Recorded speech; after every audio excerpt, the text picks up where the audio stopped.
apocalypse? No, it's not. Apocalypse. Right, you call it, right? I'm a disaster. Right, here we go. Okay. You ready? Okay. Amazing. Lovely. I love you so much. Doing that. You ready? This is just a technique that's wrong. How you doing? I'm Sean. And I'm Sheena. We're speaking of for animals. So guys, listen, slight change in this channel. I started this channel a couple of years ago. I had all good intentions. I'm a vegan animal rights activist, and so I wanted to be uploading regular videos. It never happened. I got a couple of videos up. We were concentrating more on actually doing the outreaches and things activism, like that. So yeah. we've decided to give this a go. Yep. Okay. Me and you. What do you reckon? We're going to be starting off with I think it's very topical conversations. Yep. Topical. So We've a lot of topics that we want to discuss and hopefully share with you guys, and just share our opinions on veganism. And we're both vegan for the animals, so it's very important that we animals aren't voiceless, obviously, but it's very important that we listen to exactly what they're saying, and we just want to putting them out. In this video here, we're going to be talking about a recent documentary on Channel 4 over here in the UK called Apocalypse Cow. Bit of a tongue twister. It is. And George Monbiot, and basically who actually is a very, very interesting author. He's got some very, very, very good points to make, particularly on animal agriculture, and not only intensive farming, but also grass-fed farming, and how both of those systems are not sustainable for an ever-growing planet. Yeah. And from 2016, he's been telling people that he's vegan, which is fantastic. Yeah. But this documentary the other night was shocking. Because basically he went to, I'm going to put the clip off it up very, very shortly, but basically he went to the Highlands of Scotland and he went out on a cull to kill deer. Yep. And he didn't go to observe, he took part and he shot a deer, killed it, and then he ate it, yet he's still a vegan. And this is, we're just in shock at, what was going through his head.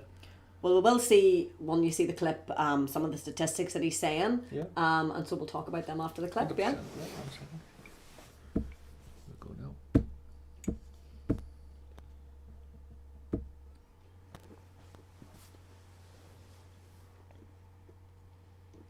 Sounds like we found our quarry. Yeah. So he's already disconnecting from the animal. Should I feel like I'm going to murder something? Yeah. He talks about how his gut instinct isn't feeling right, but then he's justifying it. You see, there's no need for him to be there whatsoever. There's not. There's already marksmen trained to do this. Yeah. And we're not going to be getting into a discussion about whether... Oh, here we go. Yeah.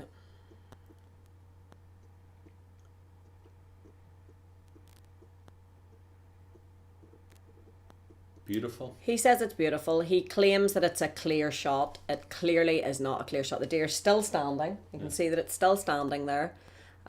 He puts on some crocodile tears here. That's fucking bullshit.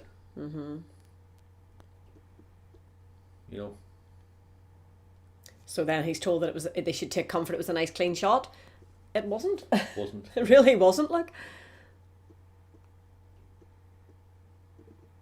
See all this bullshit playing for the camera, like holding the deer as if he's like really remorseful. So that was shocking enough, obviously, to see a beautiful sentient being being killed. Okay, typified, do you know what I mean? They show the animal being cooked on a barbecue, but then Vegan Boy eats it.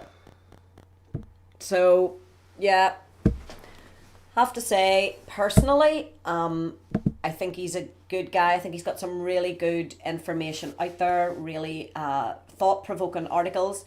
He seems to be the only one really writing for The Guardian that really has what at that point I thought was a really good vegan approach. But, technically, are you a vegan if you're eating meat? No.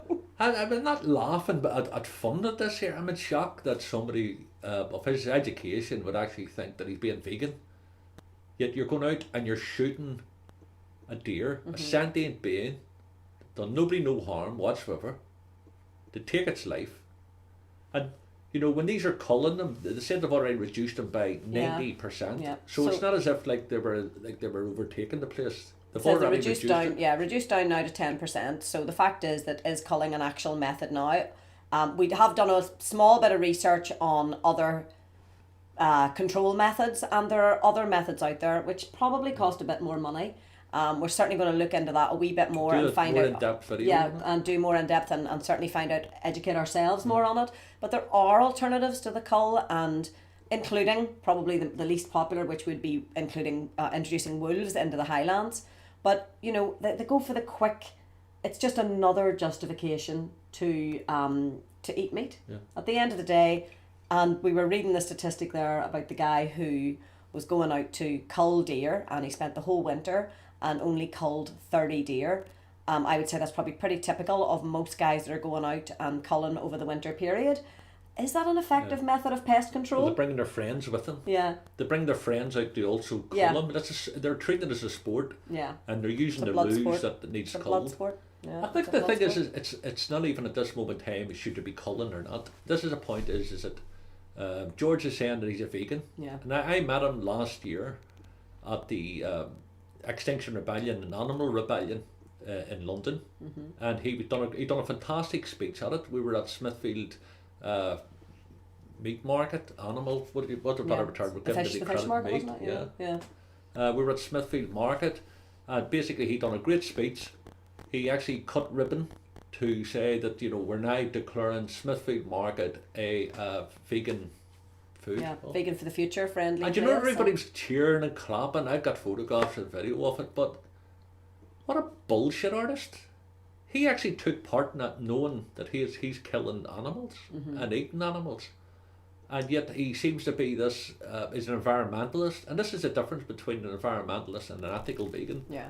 Environmentalists, you know, they say they care about the environment, but what I about personally the feel now, not all environmental vegans, I'm sure, but a lot of them seem to try and find the loophole in their argument that allows them to continue to eat meat, whether it's grass-fed beef, whether it's sustainably sourced fish, whether it's this, that and the other. It's he called this deer cull, he ate it because it had no carbon footprint. You know, it's just another excuse to say bacon or I would even meat, dispute the point that he said that he killed the deer and he ate the deer. From my understanding, the deer have to be hung up. Yeah. You know what I mean? You couldn't eat deer just killed right away. So yeah. I think that was an old deer that he was eating. So yeah. So he's not even necessarily following through with this ideology of, you know, hunt the meat, kill the meat, bring the meat home. Do you know what I mean? It wasn't even the one that he killed. It's very disappointing, George. And had a lot of respect for your writings. I still do. I still think you are making a really good point. But I honestly feel that environmental vegans really need to make the connection with the animal. And we really need to be understanding that we are taking the life of a sentient being. And that deer didn't want to die. That deer was having a great day. Exactly. And doing its thing, harming nobody. Certainly there seems to be a large population of them. Got to look at other ways of culling them that don't involve controlling them, that don't involve taking their lives. You know, definitely. It's just getting to the stage now that it's not just even environmentalists, it's people who are vegan for health reasons and things. Guys, you have to connect it that there's a sentient being at the end of your fork. Yeah. You know what I mean? If you're an environmentalist and that's why you're a vegan, connect the dots. There's an animal. There's a sentient being there that's losing its life. Yeah. You know, and if you don't connect those dots, just like George, you're going to reach over and say, well, sure, look at the environment. It's actually helping the environment. Or you could be landing the beach somewhere and some guy throws a net in and starts pulling in fish in the, you know, the turquoise waters, and you sit and think, oh, look how wonderful the environment is here, and not connecting that fish is a sentient being. You shouldn't be taking it. If you're doing it for your health, connect the dots. It's going to help your health. But what about the animals? He sort of pissed me off. I have to say, it's going to we rant here. It pissed me off. No, but it has, though. And I just want to make this. I sent him an email, by the way, and it came up in the thing. Thank you for sending your mail. He said he doesn't really reply to people, I hope he replies, Yeah. because and it wasn't a nasty email, it was just a message saying, look, help me get my head around it, because I'm very disappointed about this. Yeah. But how dare he turn around and say that he's a vegan and he's running about shooting deer and eating them? It's doesn't. I think it's really sad that the message, something that we noticed on one of his articles that he wrote in the Guardian, he said that he. Website. Oh, is this on his website? Yeah. He said that he was trying to go vegan, but he said he's not going to be religious about it. So he's already sort of dismissing that vegans are, nuts, freaks, all this here. You know what I mean? Cult, all that. Yeah. He says he will take a drop of milk in his tea. You know, is there no soya milk anywhere in the world where he goes? He'll every once a fortnight he'll have an egg. So it basically is just almost, and once a month he'll have fish. Now and again, 3 and 4 times a year, he will have, on special occasions only, of course, he'll have some farmed meat. He does claim he is self-depreciating. He says it's out of greed, so at least he's honest about that. Maybe 2016, I think, or 2017. So maybe he's came further, but obviously he's not. I don't know when that show was on. But the fact is, if he's doing those things, sorry, George, can't call yourself a vegan. No, you're not a vegan. He does say that he's a pescatarian. So this is, you can't just make up George, your own names for... If you happen to be watching this, George, Yeah. you're not a pescatarian. Pescatarian. You're a bullshit artist. And it's as simple as that. Stop portraying yourself to be something that you're not. This is not a diet. You know what I mean? This is a lifestyle. There's sentient beings at the end of this. It's not a, something that you can switch on and switch off. I'm a vegan today. Tomorrow morning I'm going to have a burger, but I'll be vegan later on that day. Yeah.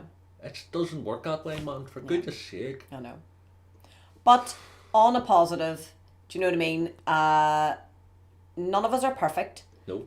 We all do make mistakes. We're all learning. We're all works in progress. And if you do have any questions about being vegan and what it means, and any advice or tips that you need on going vegan, and most importantly, sticking at it, give us a wee shout. Definitely. Leave a comment down below, and please give the video a wee like, subscribe. We've got a lot of ideas for the channel. Yep. And it's not always going to be too heavy. It's just, this is something that we're very strong with. Very passionate. You make it feel so. Very passionate about. Yes. It's how we met, and it's what we do. I met this girl at a vegan outreach, and engaged. Anyway, let's wrap up. Anyway, right, back to the thing. Guys, thank you very much for watching. Thank you so much. It's our first video together, so we haven't argued. Have we? We didn't? Not yet. Not yet. I'll do another video. See you later, guys. Right, bye-bye. That was pretty